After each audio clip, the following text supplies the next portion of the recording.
2023 में income tax ordinance के अंदर कुछ ऐसी तब्दीलियां कर दी गई हैं जिसके बाद से प्रॉपर्टी से पैसा कमाना इन्वेस्टमेंट के तौर पे बहुत मुश्किल हो चुका है। ऐसी कौन सी तब्दीली है जिसके बाद अगर कोई ये शख्स सोचता है कि मैं प्रॉपर्टी में इन्वेस्ट करके उससे पैसे कमा सकता हूँ तो वो अब ये नहीं कर सकता। ऐसे कौन कौन से टैक्सेस हैं जिसको दिए बगैर अब आप जो है वो प्रॉपर्टी को वाइड नहीं कर सकते, ना उससे हासिल होने वाली आमदनी को वाइड कर सकते। इसलिए अब प्रॉपर्टी के मामला जो है वो काफ़ी ज़्यादा स्ट्रिक्ट हो गए हैं हर लिहाज से। तो प्रॉपर्टी पे अगर आपने इन्वेस्ट करना, वीडियोस को जो समझे उसके बाद आप प्रॉपर्टी में इन्वेस्ट करें ताकि आपको किसी किस्म का कोई नुकसान ना हो। कोई सोच भी नहीं सकता था कि प्रॉपर्टी के बिजनेस के अंदर इतनी ज़्यादा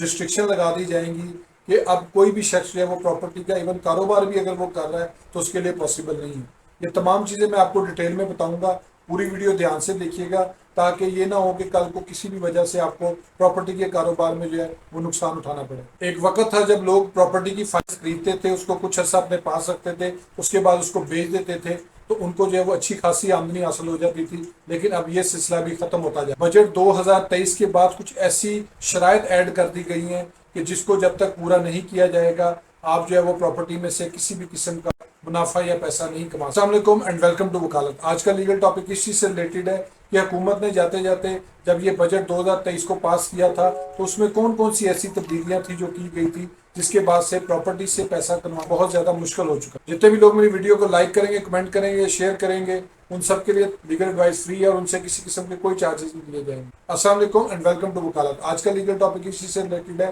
कि प्रॉपर्टी के बिजनेस में पैसा कमाना क्यों मुश्किल होता जा रहा है, वो मैं अब आपको इस वीडियो में बताऊंगा। अपने वीडियो शुरू करने से पहले मैं आपसे रिक्वेस्ट करूंगा मेरे फेसबुक पेज को लाइक करें, यूट्यूब चैनल को सब्सक्राइब करें ताकि लीगल टॉपिक्स पे इसी तरह से मैं आपसे एडवाइस शेयर करता रहूं। अब आ जाते हैं अपने सर टॉपिक की तरफ कि नंबर 1 पे अगर मैं रीजन कहूँ आपको कि किस वजह से प्रॉपर्टी के बिजनेस को जो है वो डाउन कर दिया गया है। नंबर 1 रीजन ये है कि जिसकी वजह से प्रॉपर्टी का बिजनेस मुसलसल डाउन होता जा रहा है वो है कि टैक्सेस जो बहुत ज्यादा उन्होंने लगा दिए हैं परचेजर और सेलर दोनों के ऊपर। यानी अगर एक शख्स फाइलर है वो परचेज करना चाहता है तो उसको 3% टैक्स देना पड़ेगा और अगर वो नॉन फाइलर है तो उसको 10.5% टैक्स देना पड़ेगा। इसी तरह अगर वो सेलर है तो उसको फाइलर के तौर पे 3% टैक्स देना पड़ेगा और नॉन फाइलर के तौर पे 6% टैक्स देना पड़ेगा। ये दोनों टैक्सेस तो एडवांस टैक्सेस हैं, इसके बारे में मैंने अक्सर जो है वो डिटेल में बताया हुआ है और आप अगर इन दोनों टैक्सेस को डिटेल में समझ चाहते हैं तो ये दोनों, ये भी आप देख सकते हैं अपनी स्क्रीन के ऊपर कि ये 236A का जो चलान है वो क्या होता है, 236C का चलान क्या होता है। ये दोनों लिंक्स जो है मैंने वीडियो के ऊपर आपको नजर आ रहे हैं, या आप इस पे क्लिक करके वो समझ सकते हैं कि ये दोनों टैक्सेस क्या है और किस मद में ये दिए जाते हैं। उसके बाद नंबर 2 पे अगर देखा जाए तो वो गेन टैक्स है। गेन टैक्स एक ऐसा इजाफी टैक्स है जो कि सिर्फ सेलर ने देना होता है, बेचने वाले ने देना होता है। वो ये होता है कि अगर एक शख्स ने प्रॉपर्टी की है वो 10 लाख की ली है और उसके बाद वो कुछ अर्सा उसको रखता है तो उसको जो है प्रॉपर्टी को वो 12 लाख 15 लाख या 20 लाख में जो है वो सेल आउट कर देता है, यानी वो उस प्रॉपर्टी से 5-10 लाख रुपया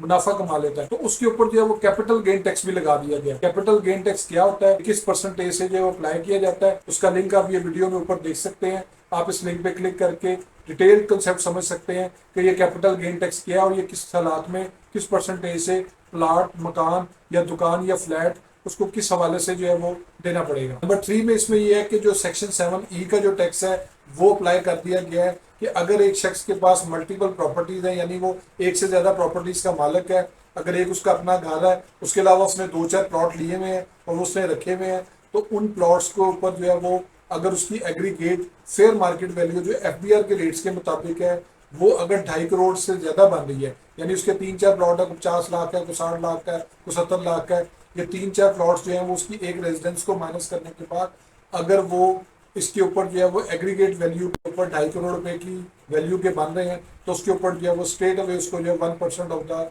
टोटल वैल्यू जो है वो टैक्स देना पड़ेगा। और इस टैक्स की वजह से अब लोग जो मल्टीपल प्रॉपर्टीज को ओन करते थे उनके लिए काफी ज्यादा प्रॉब्लम्स हो गई हैं। सेक्शन 7E का टैक्स जो है वो क्या होता है, वो किन हालात में ऑपरेट करता है, किस किस को वो देना पड़ेगा, किस किस को नहीं देना पड़ेगा, उसका लिंक आप ऊपर वीडियो में देख सकते हैं। आप इस वीडियो पे क्लिक करके सेक्शन 7E के टोटल टैक्स को जो है वो हर लिहाज से समझ सकते हैं। नंबर 4 पे ये है कि सेक्शन 75 है इनकम टैक्स ऑर्डिनेंस का, जिसके तहत उन्होंने कंपल्सरी कर दिया है कि कोई भी शख्स अगर कोई प्रॉपर्टी खरीदने लगता है और वो प्रॉपर्टी की जो वैल्यू है वो फेयर मार्केट वैल्यू 5 मिलियन से ज्यादा है, यानी 50 लाख रुपए से ज्यादा है, तो उस शख्स को हर सूरत अंडर ऑल सर्कमस्टांसेस उस प्रॉपर्टी को जो है वो कैश के ऊपर खरीदना जो है वो मना कर दिया गया है। यानी कि उसने हर सूरत में उस प्रॉपर्टी को बैंकिंग चैनल के जरिए खरीदना है यानी उसने जो उसकी पेमेंट है वो क्रॉस चेक से पे करनी है, या उसने बैंक ड्राफ्ट बनाना है अपने अकाउंट से, या उसने पे ऑर्डर बनाना है जो कि उसके अकाउंट से अमाउंट डिडक्ट की जाए और उसको जो है वो आगे उसने पे करना है। और अगर वो उसको पे नहीं करता है तो उसके ऊपर जो उसका कैपिटल गेन टैक्स है, जिसके बारे में मैंने ऊपर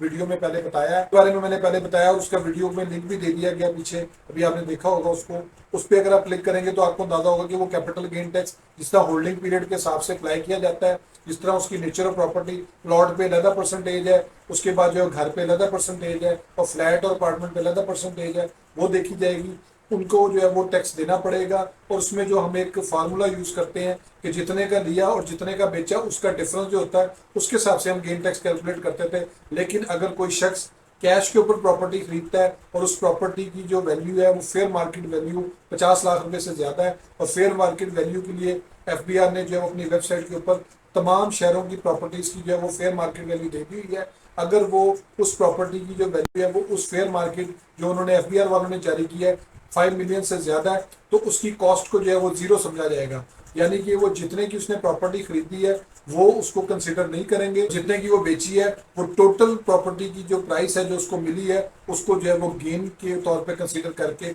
उसके ऊपर जो है वो गेन टैक्स जो है वो लगा दिया जाएगा। यानी कि कोई भी शख्स अब अगर ये सोचता है कि मैं प्रॉपर्टी को जो है वो कैश के ऊपर जो है वो परचेज कर लूंगा और उसको कैश पे सेल आउट कर दूंगा, तो वह पॉसिबल नहीं है, क्योंकि इसके ऊपर जो है वो दो चीजें हैं कि अगर आपका इसके ऊपर जो है वो प्रोविंशियल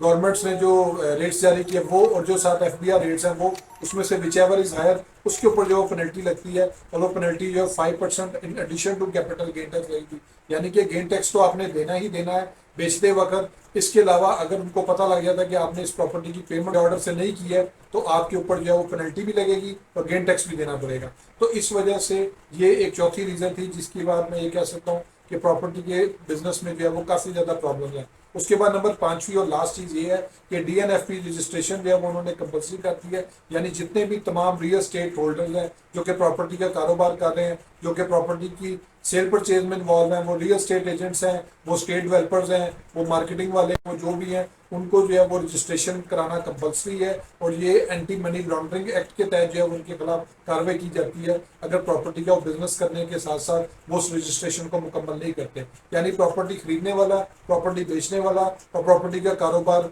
करने वाला, ये तीनों टारगेट्स जो है वो एफबीआर के आधार पे है। उसमें जो है वो कानून के अंदर अमेंडमेंट की जा चुकी है और उसके ऊपर जो है वो कार्रवाई किसी भी टाइम पे स्टार्ट हो सकती है। इसलिए अब प्रॉपर्टी के मामला जो है वो काफी ज्यादा स्ट्रिक्ट हो गए हैं हर लिहाज से। तो प्रॉपर्टी पे अगर आपने इन्वेस्ट करना है तो इन सारी वीडियोस को जो मैंने लिंक में बताई है देख के समझे, उसके बाद आप प्रॉपर्टी में इन्वेस्ट करें ताकि आपको किसी किस्म का कोई नुकसान ना हो। होप्सो आपको ये वीडियो पसंद आई होगी। मेरे फेसबुक पेज को लाइक करें, यूट्यूब चैनल को सब्सक्राइब करें ताकि लीगल टॉपिक्स पे इसी तरह एडवाइस मैं आपसे शेयर करता हूँ। Thank you for watching.